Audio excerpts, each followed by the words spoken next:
Hi, I'm Sam Nabil, a licensed professional counselor and founder of Naya Clinics. I want to talk to you today about a pandemic that nobody's talking about.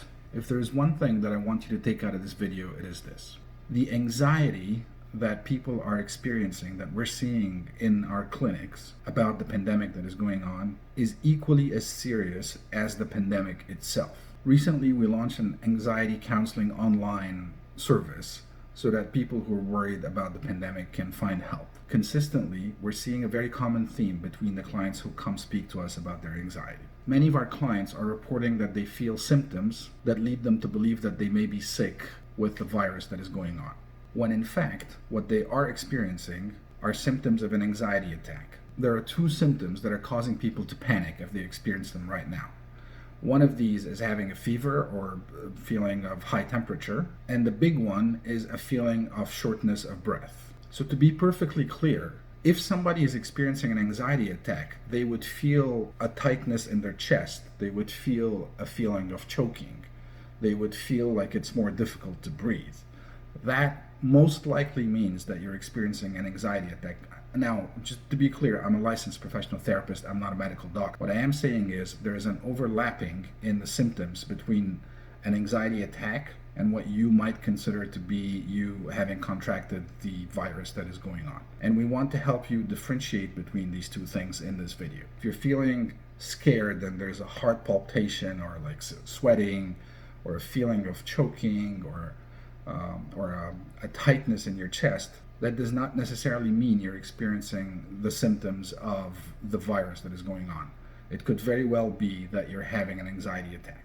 So why is it that people experience anxiety attacks? Anxiety attacks are basically a physiological response from your body to sustained stress. And so the best thing you can do for yourself right now is to reduce the amount of stress you're putting yourself and your body under. So here are a few quick ways where you can do this.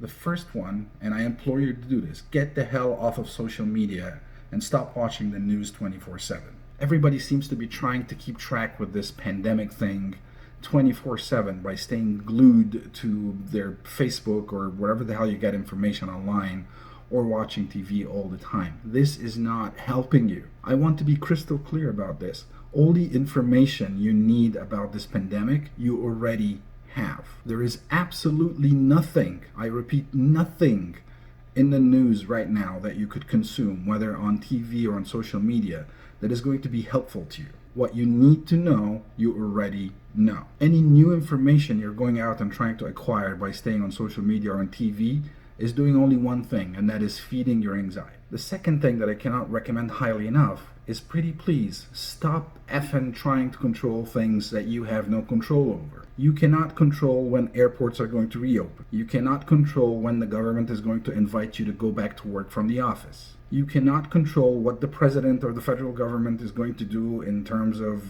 manufacturing new ventilators. None of this is under your control. And worrying about things or keeping your mind occupied about things that are not under your control is the surest way you continue to experience exaggerated levels of stress all the time. So pretty please, only focus on things that are under your control, that are fully under your control. And there are many of those. Staying home, unless you absolutely have to leave, that's completely under your control. Washing your hands, that's completely under your control. Eating healthy, that's completely under your control.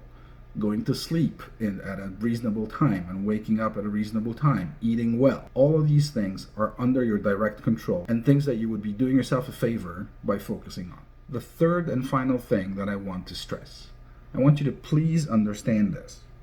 The only real defense you have against this pandemic that is going on is something that you already have. It is called your immune system. So the best chance you have of surviving this entire ordeal is to actually take care of yourself. Please understand this. Being stressed, being in a stressed mood, compromises your immune system. The more compromised your immune system is, the more susceptible you are to disease and illness, all sorts of disease and illness. So pretty please, with sugar on top or whatever your favorite topping is, chill, relax, take it easy. I hope this helps.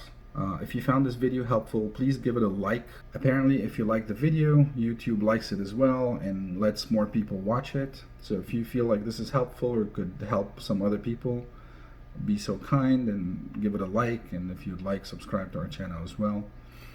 Stay safe out there. Calm down, relax. I know this is very anxiety provoking, and there's also no point in worrying about things that we have no control over. Focus on the things that you do have control over. If you need help focusing your attention, we are offering online counseling options these days so that you can speak with one of our licensed therapists from home or online, and we're here to support you in whichever way we can. Stay safe, and we'll see you next time.